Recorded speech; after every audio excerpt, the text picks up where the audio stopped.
Olá, pessoal! Eu sou a Marília Cerise e estamos começando o 15º episódio do Cerise Cast, o podcast da Cerise Soluções Jurídicas Empresariais.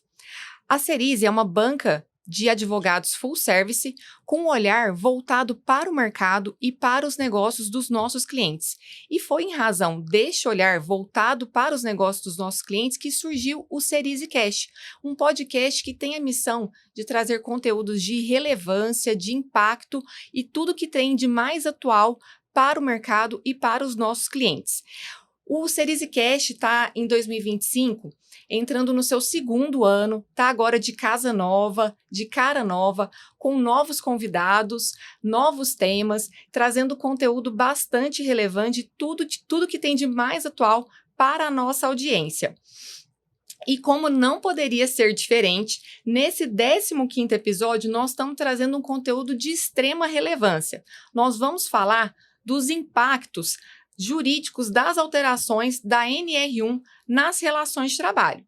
Para falar desse tema, o CeriseCast convidou a doutora Laísa Souza Pereira, que é advogada especialista em Direito do Trabalho e Processo do Trabalho, sócia da Cerise, o Carlos Fogassi, que é engenheiro de segurança do trabalho, engenheiro sanitarista e ambiental, pós-graduado em higiene ocupacional e ergonomia, perito judicial e empresário. E a Carolita de Vasconcelos, ergonomista, fisioterapeuta e diretora da empresa Ergolíder. Pessoal, muito obrigada por terem aceito nosso convite para falar dos impactos jurídicos da NR1. Pessoal, vamos lá. A gente gostaria de começar esse podcast trazendo um panorama geral da saúde ambiental no meio corporativo. E, gente, esse tema é tão denso, eu acho que daria para a gente fazer pelo menos uns 5 episódios só de NR1, essas novas mudanças, vocês não acham? Sim, Amarilis, o contexto atual com relação à saúde mental, né, no ambiente corporativo é um assunto que está muito em evidência. Esse assunto é muito notório, inclusive amplamente divulgado pela Organização Mundial de Saúde e pela Organização Internacional do Trabalho. Hoje nós, assim, uma análise dos números da quantidade de afastamentos por doenças psíquicas são, assim, surpreendentes. Em uma análise de um parâmetro de 2014 a 2024, nós temos uma onda um pouco mais estável até 2019, quando iniciou a pandemia, uma pequena queda e depois do retorno só aumentou esses números, né, de afastamentos por doenças psíquicas. O mais curioso é o seguinte, no ano de 2023 já teve um aumento significativo, mas mais surpreendente ainda em 2024, que houve um aumento de 68% com relação a 2023. Então, assim, os números realmente são, de certa forma, assustadores, né, considerando que se trata de questões de saúde. E outra questão interessante também nessa mesma pesquisa que foi identificado é que a maior parte dos afastamentos ocorreram por mulheres, em torno de 65%. E o restante dos homens. E curioso também que a idade média é de 41 anos. Para os dois. Então, assim, é muito interessante. E a gente percebe esse reflexo hoje, principalmente nas ações da Justiça do Trabalho. Pedidos de reconhecimento de doenças psíquicas como doença ocupacional, né? E os danos decorrentes, tanto materiais quanto morais.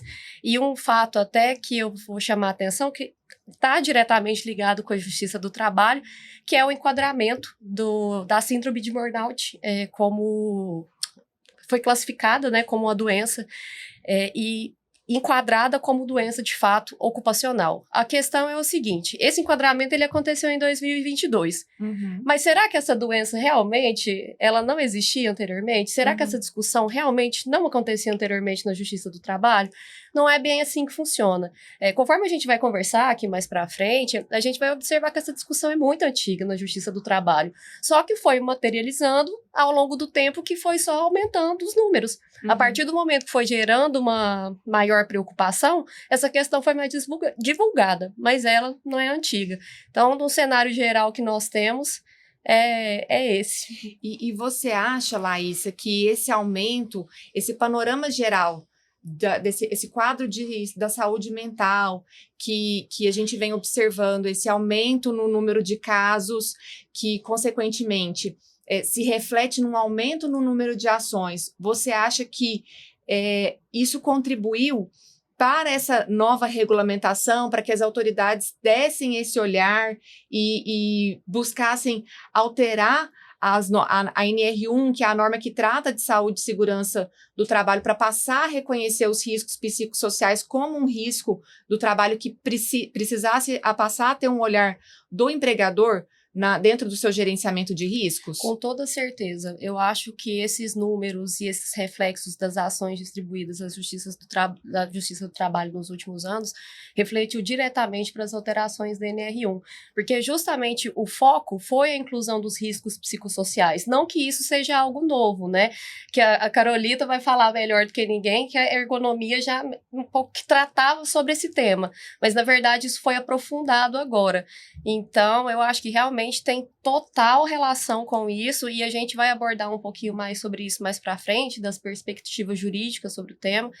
E aí eu acho bem interessante, tanto o Carlos quanto a Carolita aqui, né, os técnicos mais especializados aqui para falar sobre o tema em si, para a gente nos dar suporte aqui, né?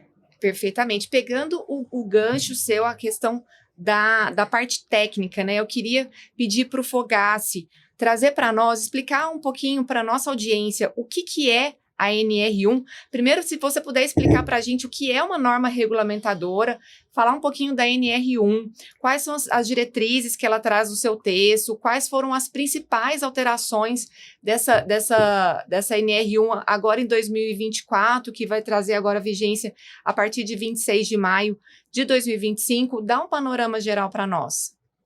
Bom, pessoal, a gente nunca se falou tanto sobre NR1, né? Ultimamente, até a gente andou comentando aqui nos bastidores, que a NR1, risco psicossocial, está sendo muito falado, né? Pelas empresas, pelas organizações, pelo governo, sindicato, pelas associações, né? E o que é a danada da NR1, né? Então, quando se fala de NR1, quer dizer norma regulamentadora número 1. E, na verdade, é um conjunto de norma que versa aí sobre a regulamentação da segurança do trabalho que advém lá da CLT. Então, as normas regulamentadoras, né, foi publicado aí pela Portaria 3.214 de 1978. Então, não é uma coisa nova, é uma coisa que já tem bastante tempo. E elas são divididas aí entre normas gerais, setoriais e também as especiais.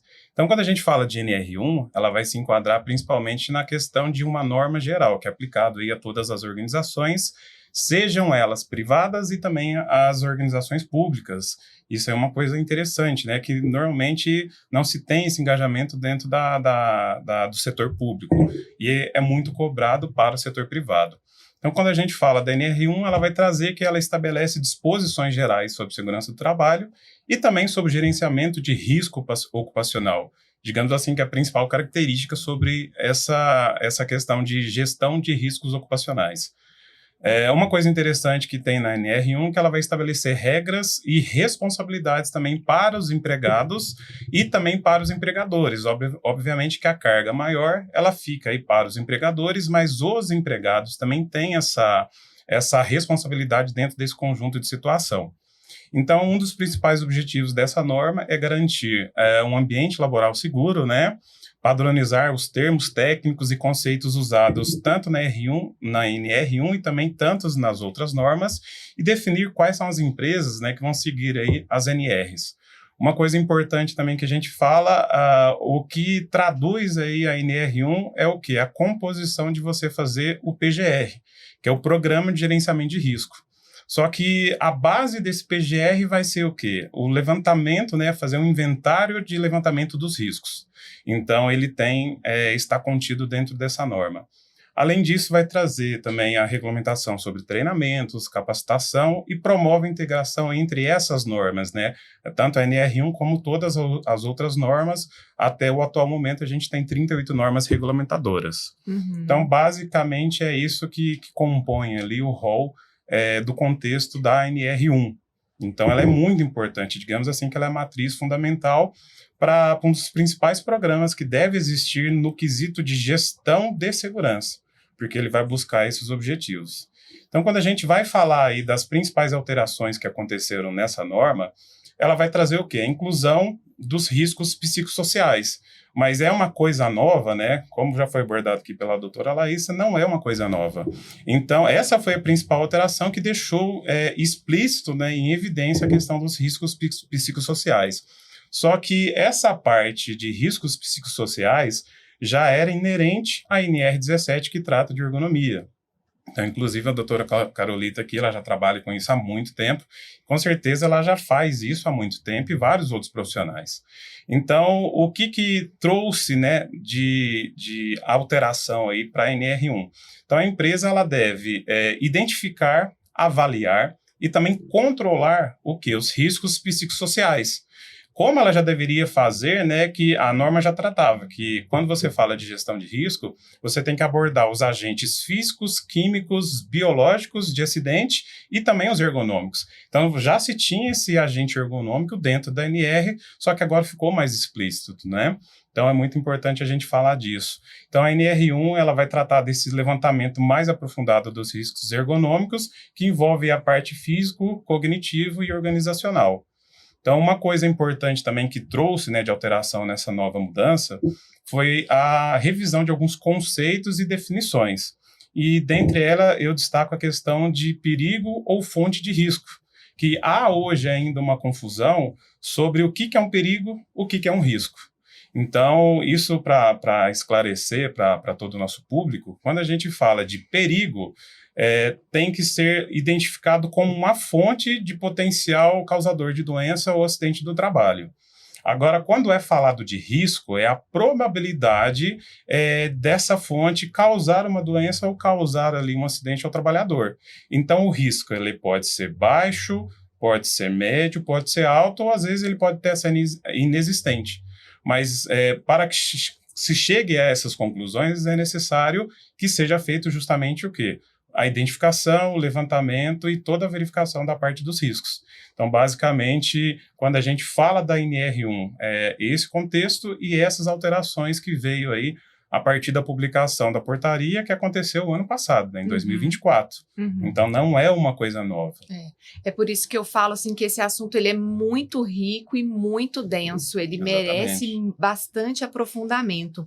E aí, Fogaça, pegando o gancho aqui, trazendo para Carolita, uma das questões aqui que a gente também abordou foi a questão da inclusão dos riscos psicossociais na NR, né, na NR1.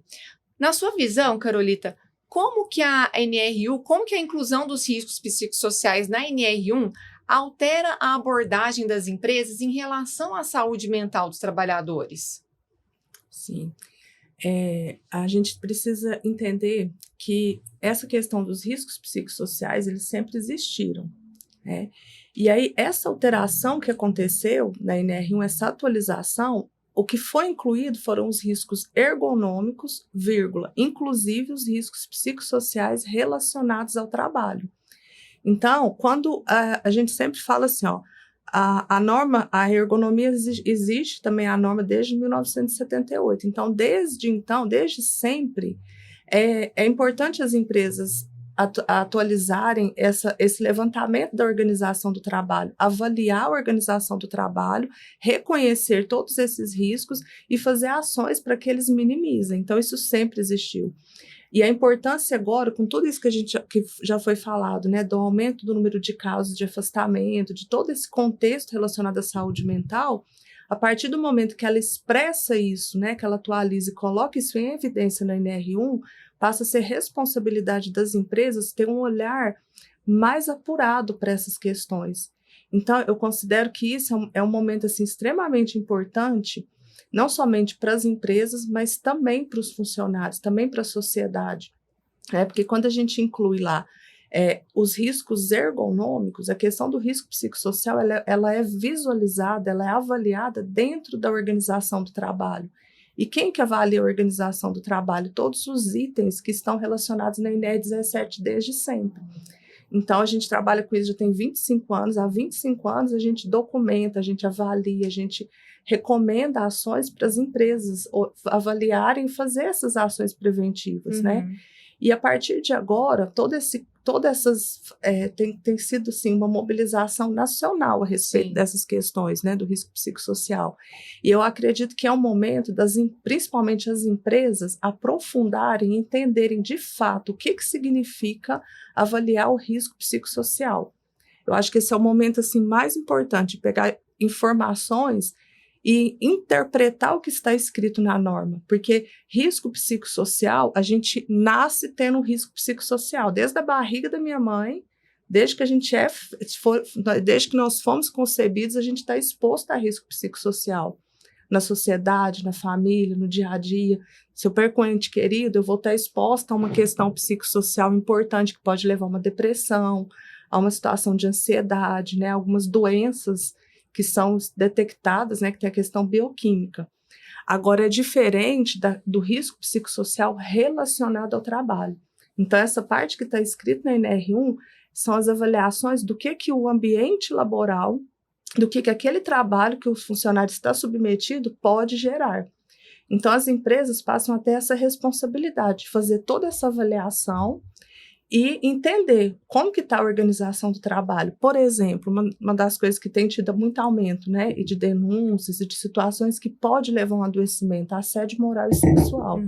Então, é importante a empresa olhar para isso e já definir políticas muito claras, que isso é intolerável. E a partir do momento que ela implementa políticas, que ela capacita a liderança e que ela muda ali essa gestão com relação a esse item, que é um dos itens que gera um risco psicossocial relacionado ao trabalho, ela já vai minimizar e vai fazer com que aquele funcionário esteja em um ambiente seguro, né? Então, dentre os riscos, tem vários itens que a gente avalia: sobrecarga de trabalho, subcarga de trabalho, a questão da chefia, né? Se aquele trabalho, ela entrou, como o Fogaça bem falou, a NR1, ela é a base de todas as normas. Então, a partir do momento que o funcionário é contratado, ele precisa entender e passar por um treinamento do que ele vai fazer na empresa. O que a chefia espera dele? Quais são as atribuições da atividade dele? Então, a partir do momento que ele sabe de maneira adequada, que está claro, ele se sente mais seguro e ele vai entregar melhores resultados. Com certeza. A gente considera que a alta demanda de trabalho, se ela tiver também uma alta autonomia, ele não vai ter adoecimento, ou é mínimo, né? Porque ele vai ter ali toda uma independência, uma autonomia para entregar o que ele precisa entregar. Né? Então, todos esses itens, eles precisam ser avaliados através de questionários validados. Não pode falar, eu acho que tem, não. Tem questionários que já existem há muitos anos, que são validados internacionalmente. Então, é importante a empresa saber como que eu vou avaliar meu risco dentro da análise ergonômica do trabalho, né? A gente parte da análise ergonômica preliminar. Na avaliação da análise ergonômica preliminar, a gente vai levantar esses riscos com questionários validados. A escuta do trabalhador é fundamental. Não dá para avaliar sem escutar o trabalhador. Sem dúvida. Né? Sem dúvida. Então, isso assim, eu acredito que é um momento muito importante, né? Vai desdobrar. Se a empresa fizer da maneira adequada, a empresa é protagonista, né, nesse momento. Sim. Então, se ela entender isso, fazer de maneira adequada, eu acredito que vai contribuir muito em menos adoecimentos, em menos afastamento, em um funcionário muito mais seguro em seu ambiente laboral. E não é um processo isolado, né, Carolita? É um processo contínuo. A empresa ela precisa de promover uma cultura de segurança e uma cultura de segurança emocional. Não é verdade? Isso é um processo agora que não tem volta, é da agora para frente. Como que você enxerga esse processo de promover, da empresa promover uma cultura de segurança e saúde mental dos colaboradores? Eu enxergo assim, um momento extremamente favorável, sabe? Porque a partir de agora, a empresa está submetida ao GRO, que é o Gerenciamento do Risco Ocupacional. Então, a gente, assim, quando tiver fiscalizações e todo esse processo, né, principalmente fiscalização, porque é importante a empresa entender que ela tem que também estar ali regulamentada para diminuir as questões, né, ficar blindada, né, nas questões trabalhistas e também de fiscalização, porque a partir do dia 26 de maio vai começar a serem cobradas, é uma coisa que já tem sido falada há muitos anos. Mas, assim, nesse momento, vai ser avaliado um gerenciamento. Então, não vai ter como mais a empresa só fazer um documento e engavetar. Porque muitas vezes, assim, fazia um documento, identificava o risco. Copia e cola, né? Que a gente via muitas vezes, exatamente, Muito conhecido, muito né? conhecido. É o Ctrl-C, Exatamente. Ctrl-V. É péssimo no mercado isso, gente. Uma vez eu cheguei numa empresa para avaliar, na época era o PPRA. Então, ele estava sendo fiscalizado, o pessoal me chamou para a gente ajustar todas as questões Sobrava ali. até o nome da outra empresa. Aí eu falei assim, ué, mas vocês... Eu tô na empresa X, mas o PPRA é da empresa Y. Ai, meu Deus. Aí ele falou, como assim? Eu falei, mas você não leu, você é o gestor, você recebeu um PPRA e você não leu, esse PPRA não é seu. Então, a empresa de segurança que fez, ela não teve o cuidado de mudar o nome. Meu Deus. Então, assim, isso acontece, isso é real, assim, no dia a dia, né? E também Então, não de não avaliar o risco da forma correta de acordo com o ambiente, né? É que uma a gente vê isso muito. responsabilidade do gestor, né? Exatamente, de quem elabora e da empresa, Da né? empresa. Então, assim, a importância que foi dada para um documento de tamanha relevância, né? E aí agora ela tem que cuidar de um gerenciamento, então é um processo contínuo, sem fim. Então eu tenho sempre que estar ouvindo os trabalhadores, avaliando a eficiência daquela ação, então vou implementar uma mudança de cultura, né? Vou mudar ali as questões, eu vou implementar os treinamentos sobre assédio. Eu falo muito assédio porque às vezes o gestor ali ele nem sabe o que significa esse termo, o que pode gerar isso, o que isso pode desdobrar na saúde mental dos seus liderados. Então, treinar, capacitar essa liderança é extremamente importante. Isso é um processo sem fim, porque sempre vai ter mudança de líder, mudança de gestão, mudança de pessoas ali, né, no dia a dia laboral, então tem que ser um processo contínuo. Avaliar continuamente a sobrecarga de trabalho, né? Nesses questionários, nessas avaliações que devem ser feitas de maneira sistematizada, é importante acompanhar. Será que está tendo muita hora extra? Se a gente consegue identificar, está tendo muita hora extra naquele setor. Será que essas horas extras você não avaliou de uma maneira menor a quantidade de funcionários? Eu preciso, às vezes, aumentar a mão de obra? Ou talvez é porque eles estão com um problema de produtividade mesmo, estão tão sobrecarregados que eles não estão conseguindo produzir num tempo adequado. Então, eles estão se delongando por horas a fio, mas sem uma produção adequada ali. Exatamente. Não é verdade? E essas questões de depressão, todos esses diagnósticos, né, que as pessoas já têm, muitas vezes é bioquímico, é da pessoa. Ela já entra na empresa com aquele diagnóstico. Não foi a empresa que levou a depressão, por exemplo. Não foi a empresa que fez com que ela tivesse ideias suicidas. Né? Um exemplo, eu tô assim falando, porque agora todo mundo está falando assim, agora é obrigatório ter um psicólogo.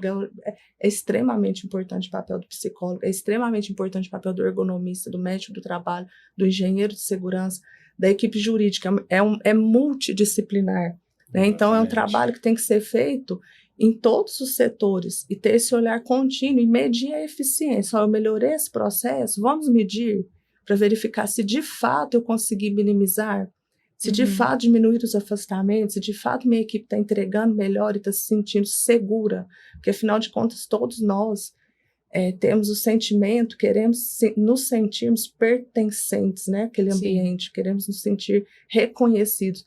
E eu percebo no dia a dia da nossa caminhada aí, que às vezes o que falta é somente o líder sentar e às vezes ouvir o seu liderado. Ele precisa às vezes só de dar uns parabéns pelo resultado que ele entregou.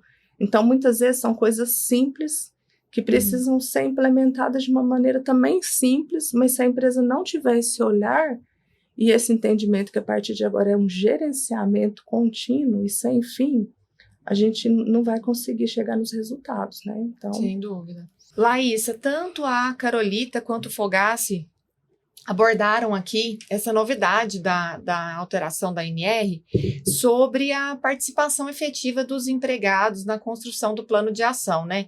Não só como uma faculdade, mas como um dever dos empregados, né? Nada melhor do que o próprio colaborador para trazer a visão dele de como construir o plano de ação. Do ponto de vista jurídico, tem alguma abordagem que você gostaria de complementar na visão técnica que foi trazida aqui pela Carolita e pelo Fogassi? Na verdade, eu queria puxar um gancho que é até interessante. Eu acho que isso aqui vai ser falado ao longo de todo o episódio, né? que realmente não se trata de uma abordagem nova. Em que pese ter essa obrigatoriedade agora, a partir de 26 de maio, de constar esses planos de ação, de realmente uma formalização do que a empresa vai ter que seguir, a gente tem que ter em mente que essas alterações, elas tiveram indícios lá atrás. Uma lei, por exemplo, que eu acho que tem total relação com essas alterações é a Lei 14.457 de 2022, que gerou o programa Emprega Mais Mulheres, né? Uhum. Apesar dessa lei, a princípio, ter sido publicada mais voltada para a identidade de gênero, né? Para resguardar segurança das mulheres, foi determinada a implementação de canal de denúncia. Uhum. E, a princípio, é obrigatoriedade, inclusive, das empresas que contam com mais de 20 empregados, porque são aquelas que são obrigadas a ter CIPA, né, a implementar esse tipo de canal para justamente possibilitar a denúncia, a comunicação por parte desses empregados. E o mais interessante é que, em que pese ser uma lei criada, a princípio, para mulheres, isso se aplica também a homens. Então, essa regularização desse canal de denúncias foi muito interessante, e daí você já vê que lá de trás já está tendo esse cuidado de abordar esse tipo de risco para os trabalhadores, já oportunizando essas comunicações. E principalmente com essa lei, tanto o assédio moral quanto o assédio sexual passou a ser também de obrigatoriedade de acompanhamento da CIPA, porque a CIPA, a princípio, ela cuida de prevenção de acidente, mas agora, né, além da prevenção de acidente, também a obrigatoriedade de tratar essa parte de assédio moral e sexual. E o interessante é que não é simplesmente abrir um canal de denúncia, você tem que tratá-lo, você tem que estruturá-lo. Então, é muito interessante que você tenha esquematizado no papel, mas você tem que cumprir o que você planejou. E outra questão interessante também, por exemplo, que essa lei traz, esse treinamento, que é obrigatório de combate ao assédio, ele é feito anualmente. Tem empresas que faz na primeira vez e depois deixa passar, e não é bem assim. É isso que as empresas têm que ter na mentalidade, é que esse trabalho realmente é contínuo, é como vocês falaram. Não é simplesmente eu faço, organizo isso aqui e largo de mão. Não é bem assim.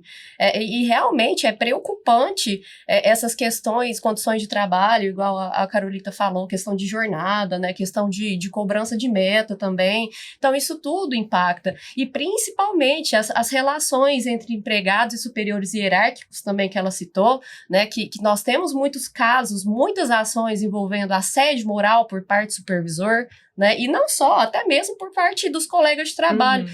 Então, eu acho assim que tudo isso é muito importante e está vindo lá de trás, só aprimorando até chegar agora com essas alterações na R1. Então, isso eu acho muito interessante. Verdade. E só pegando verdade. um gancho aqui, doutora, o capítulo 7 da lei que ela mencionou, que é a 14.457 de 2022, ele descreve, ele detalha tudo que a organização tem que fazer. É um roteirinho, É um né? roteiro. Uhum. Então, está lá totalmente descrito, definido, né, todas as obrigações que a empresa deve fazer para poder minimizar e mitigar Sem isso. dúvida. E o que eu percebo é que precisa ter uma conscientização melhor Sim. dos empresários, né, de que isso agora é uma coisa que tem que ser levada a sério. Sim, com certeza. E quantas empresas que implementaram essa política, né? É uma lei relativamente nova, de 2022, mas quantas efetivamente implementaram todo o sério, né? roteiro, fizeram treinamento, na verdade, criaram a sua política e também implementaram canal de denúncia, né, que seja efetivo.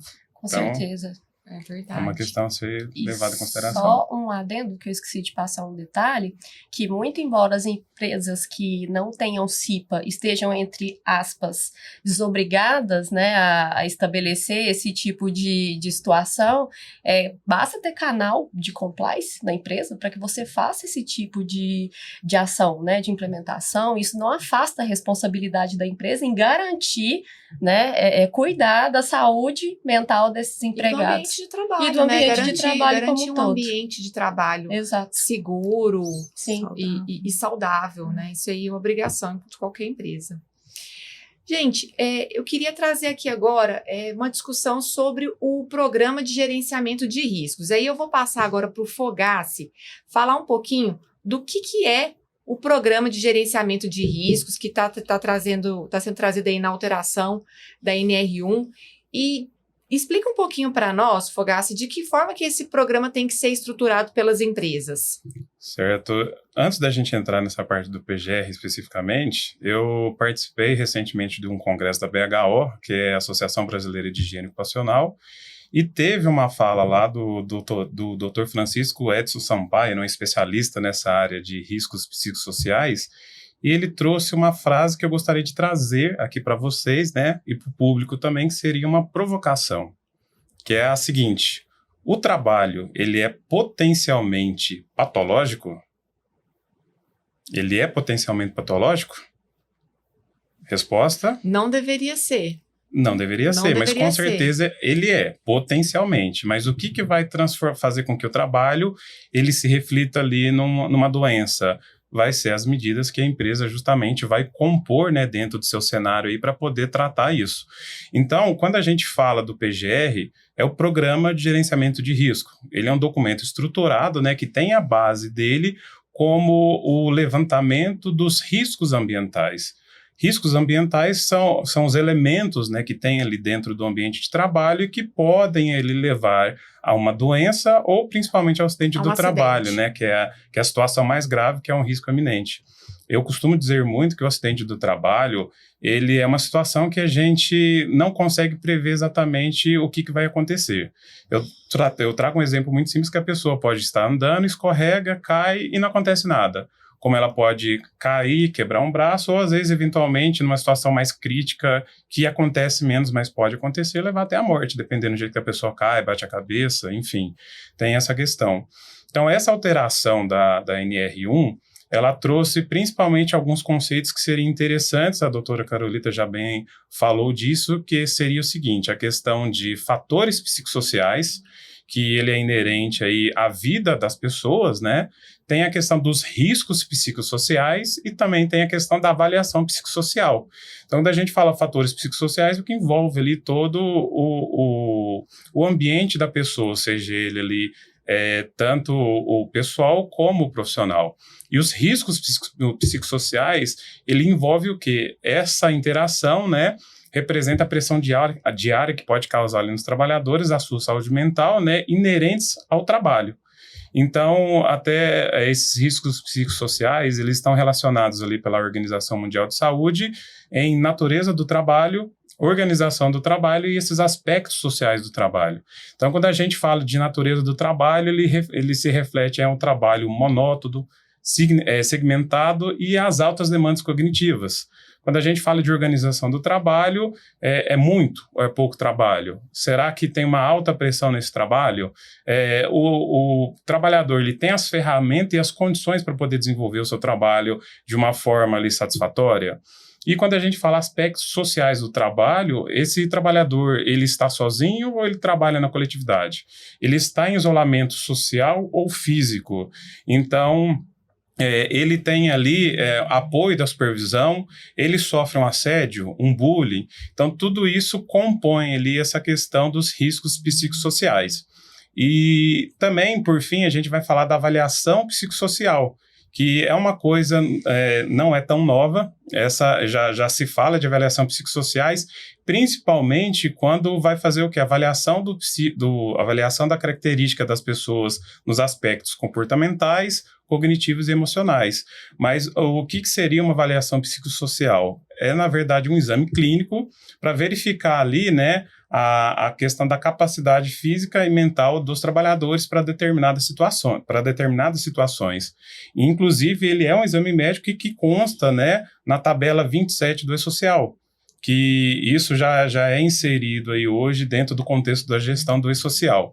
Então, quando a gente fala dessa avaliação psicossocial, ela está presente ali em algumas normas específicas. Então, a gente tem ela citada na NR20, né, que vai falar que os integrantes da equipe de resposta à emergência têm que ser feita a avaliação dos riscos psicossociais.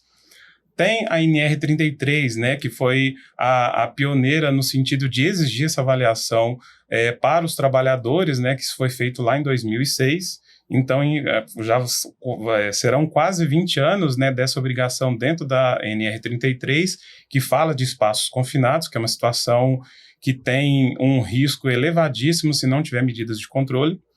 Além disso, tem a NR34, que também traz essa mesma obrigação para a equipe, né, que vai trabalhar com a parte de emergência, e também na NR35, que é muito comum, que reflete a questão do trabalho em altura.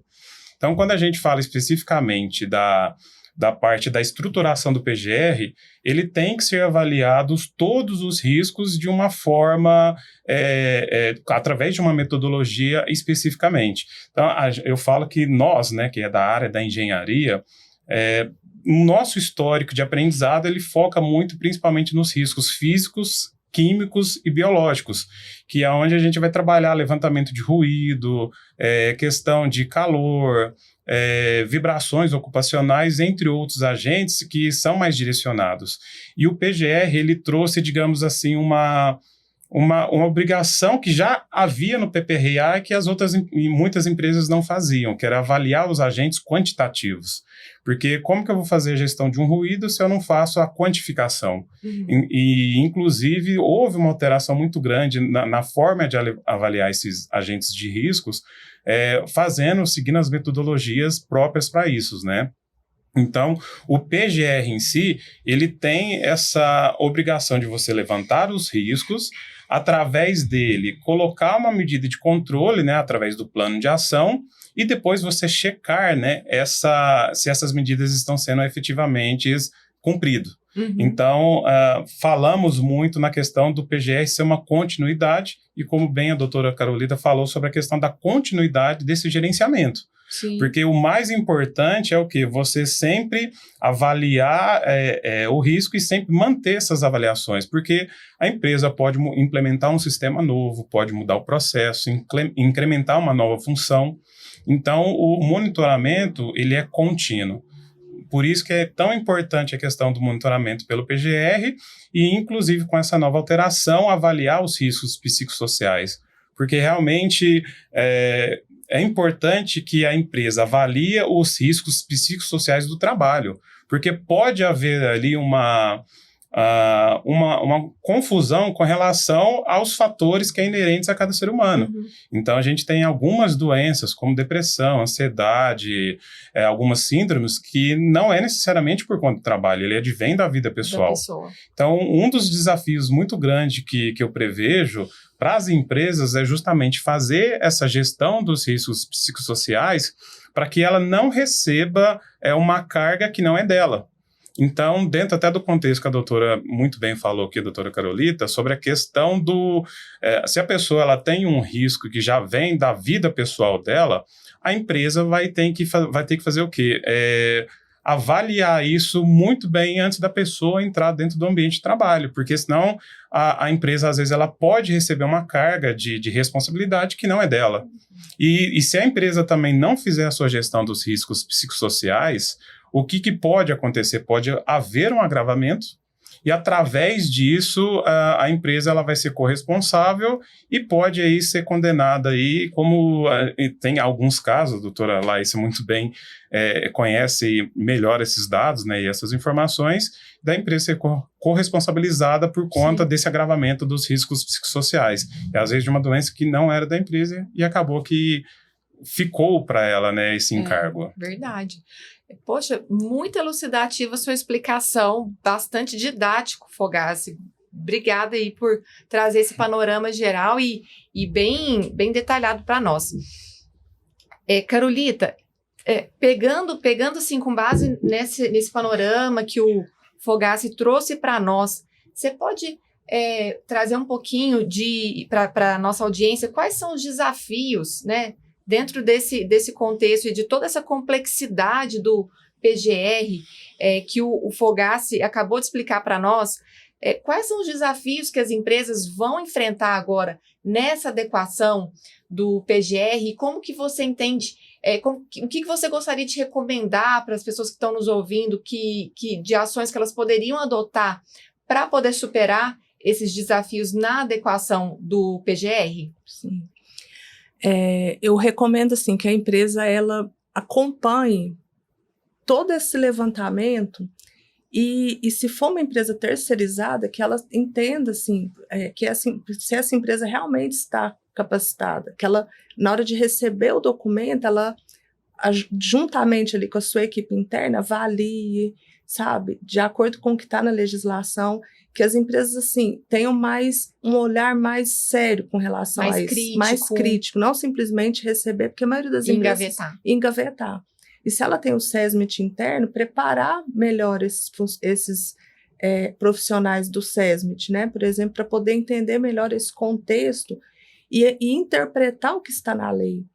E eu entendo que tem que ser feito exatamente conforme que a legislação determina, mas a empresa que tem um pouco mais de seriedade e cuidado nisso, ela vai muito além de só cumprir a legislação, que eu penso que esse é o ponto mais interessante para que você consiga todos esses objetivos, porque a partir do momento que você cumpre de maneira adequada o que a legislação recomenda, mas também entenda que a partir de agora é um gerenciamento contínuo, então isso você vai conseguir o quê? Blindar, você vai conseguir prevenir, você vai trazer um ambiente muito mais saudável para os seus funcionários, e aí você vai ser um agente transformador também, né? E aí é onde que automaticamente a empresa pode ser referência, ela pode ser, né, uma empresa que realmente todos querem trabalhar lá, vamos dizer assim, porque tem empresas que realmente fazem isso. Uhum. A gente percebe que a gente atende aqui a região em mais 9 estados do Brasil.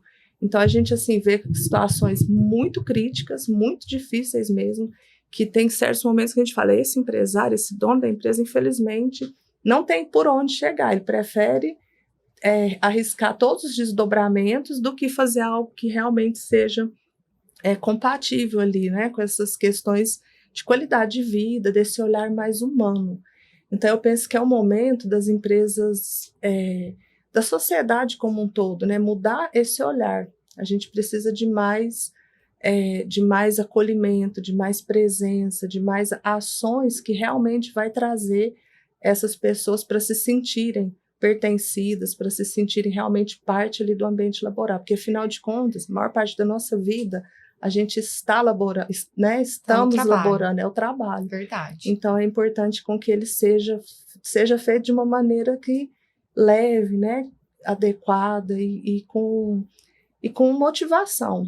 Sem dúvida, sem dúvida. E é uma triste realidade em saber que tem muitas empresas que assumem esse risco, né? Uhum. Como no ditado popular, elas pagam para ver, né? E muitas vezes vão pagar caro porque o final da ponta vai ser o processo jurídico, né, doutoras? É isso que eu ia falar, assim, às vezes a empresa opta por não investir no preventivo, nessas adequações, pensando inicialmente num possível investimento, mas na prática, principalmente hoje no contexto geral, a gente vê que o investimento desses treinamentos com saúde mental, investimento no bem-estar, ele reverte financeiramente para a empresa. Sem dúvida. Porque o empresário que ele está bem psicologicamente, ele vai produzir mais? Ele não vai se afastar com frequência. Consequentemente, com o aumento da produção, a depender do ramo, né, aumenta o volume de vendas, enfim, é um efeito dominó. Exato. Então, assim, realmente na prática, é um investimento. Não é um custo. Porque pode ter certeza, a gente vai falar um pouquinho aí sobre as penalidades, né, no descumprimento, mas lá na frente eu te garanto que vai sair muito mais caro. Com certeza. E isso é muito real. É um investimento, né? Não é um custo, com certeza. E eu quero falar sobre isso, Laísa. Minha pergunta agora vai ser para a Laísa, porque ela tem um cunho mais jurídico. Laísa, desde lá da faculdade, a gente aprende com os nossos professores que a norma, se ela não tem uma sanção, ela não é uma norma. Ela é, no máximo, um conselho, uma premissa, uma orientação. E aqui na NR1 não podia deixar de ser diferente. Então, eu queria que você explicasse para o público que está nos ouvindo qual que é o prazo que as empresas vão ter para se adequar à NR1 e o que vai acontecer se elas não se adequarem. Quais são as consequências jurídicas a que as empresas vão estar sujeitas se elas não se adequarem às alterações da NR1. Certo. Bom, como a gente já até antecipou aqui agora há pouco, né, o prazo para implementação, para adequação do PGR é até 25 de maio. A partir de 26 já, né, inicia a vigência e a fiscalização, né, com base... batendo na porta. Exato, com base nessas novas adequações. A questão é o seguinte, é muito importante que os empresários, né, se adequem dentro desse prazo, procurem ajuda, tanto jurídica quanto técnica, né? Porque eu acho que as duas caminham juntas, né? O técnico dá a base e o jurídico coloca de uma melhor forma que você consegue organizar, explorar e até mesmo para se resguardar com as medidas que você estiver adotando. Então, assim, são 3 repercussões que nós podemos ter. Uma na esfera administrativa, uma na coletiva social e outra na questão judicial. Primeiro ponto, administrativa, que seria o foco principal, né? Nós estamos aqui com um novo regulamento, né? E isso chama atenção para fiscalização, certo? Os auditores fiscais do trabalho, eles podem fazer fiscalizações tanto por denúncia ou quanto de ofício. Então, a partir do momento que eles fiscalizam esses estabelecimentos, eles podem, sim, né, se identificar alguma irregularidade, aplicar penalidades, né, aplicar autos de infração, aplicações de multa. Então, os empresários eles têm que se resguardar com relação a isso. Mas, assim, calma que nem tudo está perdido, né? Como é uma regulamentação nova, acaba que a gente tem uma brecha, né? Tem um decreto publicado pelo Ministério do Trabalho que ele prevê a dupla visita. O que é a dupla visita?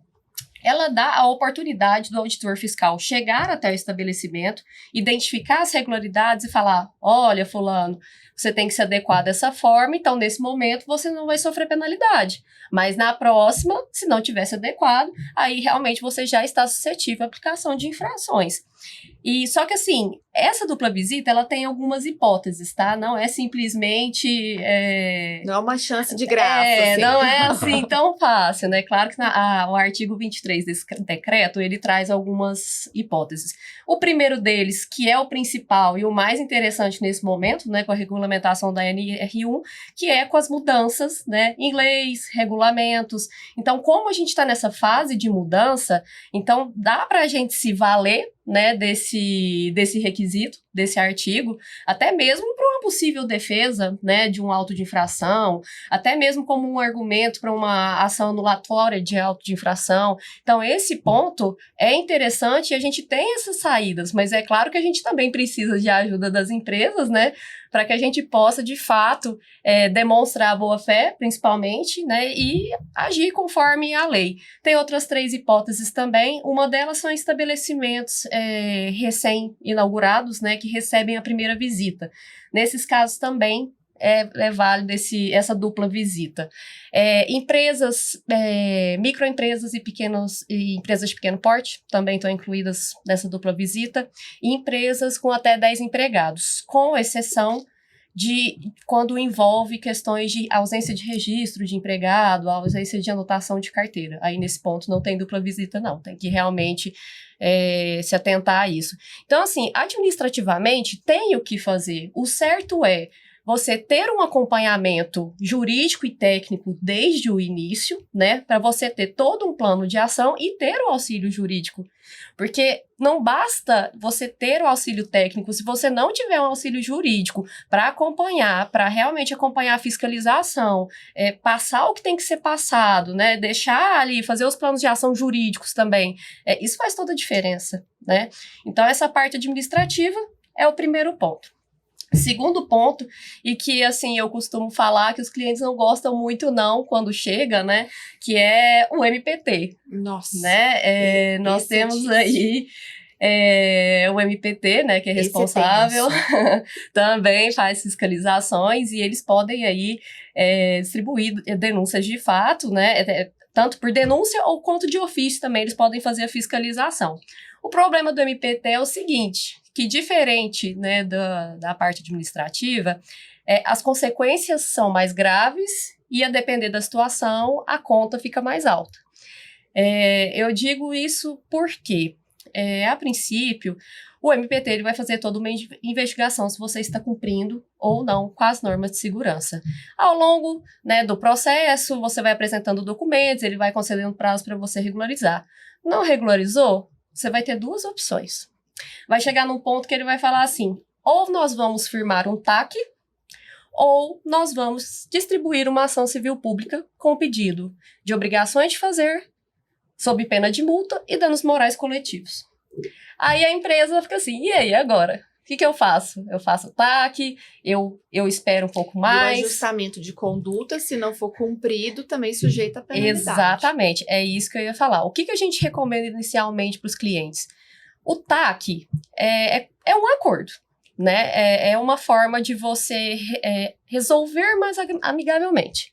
Claro que você firmar um TAC é igual a um casamento. Você firma as cláusulas, você tem que cumprir sob pena de multa. E você está sujeito à aplicação de penalidades a partir do momento que ele entra em vigor. Pode acontecer de você, por exemplo, descumprir o TAC. Aí o MPT vai cobrar aquela multinha lá que você descumpriu. Ah, não cumpriu? Então vamos lá distribuir a ação civil pública. Vamos cobrar aqui e vai judicialmente gerar o título que você tem que cumprir as obrigações, ou seja, de toda forma você vai cumprir. Então, o TAC, ele é melhor porque você cumpre espontaneamente e você inicialmente não tem um pagamento de dano moral coletivo, diferentemente de uma ação civil pública. Então, é isso que os empresários têm que ter em mente. MPT, de fato, quando há fiscalização nesse órgão, o andamento é mais delicado, as repercussões são mais delicadas, a depender da situação, pode fechar uma empresa. Sim. Então, assim, é muito sério. E o terceiro ponto, né, e eu acho que é o mais comum, mais rotineiro, são as reclamatórias trabalhistas, né? Como eu disse, para nós não é surpresa reclamatórias trabalhistas com esse tipo de demanda. Pelo contrário, a gente observa que aumentou, assim, consideravelmente a quantidade de pedidos de reconhecimento de doença ocupacional por transtornos de ansiedade, depressão, dentre outros.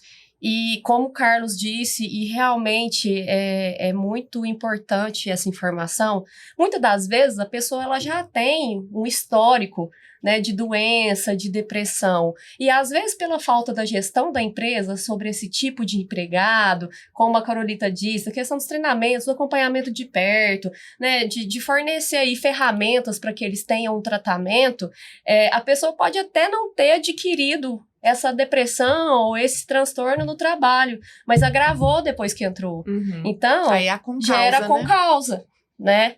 Não fica barato também, né? Não é igual uma causa, mas é com causa também gera uma indenização e a empresa tem que responder. E assim, a gente percebe, por vezes, que às vezes é má gestão mesmo, né? Chega lá, a gente não consegue provar. Faz perícia, faz tudo, mas tem algumas situações que a gente não... Também, principalmente nesses casos envolvendo doenças, né, depressivas, essas questões, realmente prova testemunha é muito importante. Então, assim, faz toda a diferença. Eu acho que por isso que eu reforço, e eu acho que é o entendimento de todo mundo aqui, é o preventivo. E é muito... Eu sempre falo, a conta, ela é simples. A empresa que investe no preventivo, ela tem contencioso reduzido. A que não investe, o contencioso é altíssimo. E a gente vê isso, a gente sabe que assim, a conta, ela é simples. Então, por isso que é importante a prevenção. E eu acho que cada vez mais as empresas têm que ter essa consciência que de fato, a prevenção é um investimento. Porque às vezes você está desembolsando um valor agora, você fala assim, nossa, né, é um valor que eu poderia investir de outra forma. Mas lá na frente você vai lembrar da recomendação. É melhor prevenir do que remediar, então. Com certeza. As ações envolvendo doenças ocupacionais, até mesmo situações que levam aí, não sei, dependendo da morte do trabalhador. Já tem situações envolvendo suicídios. Sim, é verdade. Isso gera indenizações gigantescas, se comprovado, né, a com causa ou a causa. Então, assim, não vale o risco. E é interessante, né, Laís, que na Justiça do Trabalho, a questão do parâmetro de indenização para esse tipo de situação, né, de dano moral, quando a gente está falando de uma vida ou uma doença, ele é muito subjetivo, né? Se você não tem um parâmetro claro, você pode ir... O céu é o limite, às vezes, né? Na verdade, nós temos o artigo 223G da CLT, que ele traz os critérios, os parâmetros que auxiliam para a fixação do dano moral. A princípio, esse artigo, ele traz dano de natureza leve, média e grave. Aí, se eu não me engano, gravíssima também. Agora eu não me recordo de cabeça. Mas, enfim, antes ele traçava ali parâmetros líquidos, né, para apuração. Só que, recentemente, teve uma decisão que não vamos limitar a esses valores aqui. Porque como você coloca preço na vida da pessoa? Nós vamos agora fundamentar com base nos critérios, mas os valores não serão limitados ao que está no artigo. Ele foi bem polêmico esse artigo quando ele foi promulgado. Porque, por exemplo, um dano de natureza leve é 3 vezes o salário do empregado. Então, aí significa que a vida do gerente vale mais do que a vida do analista? Então, assim, realmente, claro, assim, eu acho válido observar realmente todos os critérios para apuração do dano moral, porque, de fato, ele é muito subjetivo. Então, assim, acho que até para facilitar... Valeu a tentativa, mas não o julgamento, muito você bem. tem que ter o norte, mas, assim... recentemente, eles estão pesando mais nas indenizações, sim. É verdade. E nesse aspecto também, cada caso é um caso, né? Exato, com certeza. É verdade. E Laísa, você gostaria de trazer algumas sugestões de ações preventivas que as empresas possam adotar para evitar esse tipo de passivo trabalhista? Com certeza. Uma delas foi a que eu já falei aqui, realmente um acompanhamento correto das fiscalizações, né? Uma assessoria jurídica e técnica, acho muito importante. A parte de treinamentos Sim, que a própria ANR está trazendo. Exato, treinamentos envolvendo saúde, bem-estar, né, tratamentos de saúde mental é importante também. Elaboração de políticas, né? Políticas. A revisão também das que já estejam lá. Exato, elaboração de políticas, de cumprimento de metas, né? Implementação do canal de denúncia, muito embora essa regra ela já é aplicada, né? Mas o canal de denúncia realmente ele é muito efetivo, né? O que a gente vem percebendo, assim, principalmente pelas empresas que vão implementando esse tipo de ação. Questões de práticas de governança mesmo, né? Relacionada a essa parte social, né? A dignidade humana que eles falam que é a ESG, né? Que está muito em evidência. E basicamente é isso. E assim, eu acho que no geral também sempre consultar o jurídico, consultar o técnico, o especialista, porque a gente consegue fazer um trabalho legal lá no início. Não adianta procurar assessoria quando a bomba já estourou. Sendo que a gente poderia ter resolvido lá na frente, lá atrás. Então, eu acho que é isso mesmo. Gente, como eu falei, esse tema é muito rico. Eu acho que a gente podia trazer mais episódios, né? Trazendo alguns recortes da NR1 para o nosso público. A gente precisa explorar isso mais.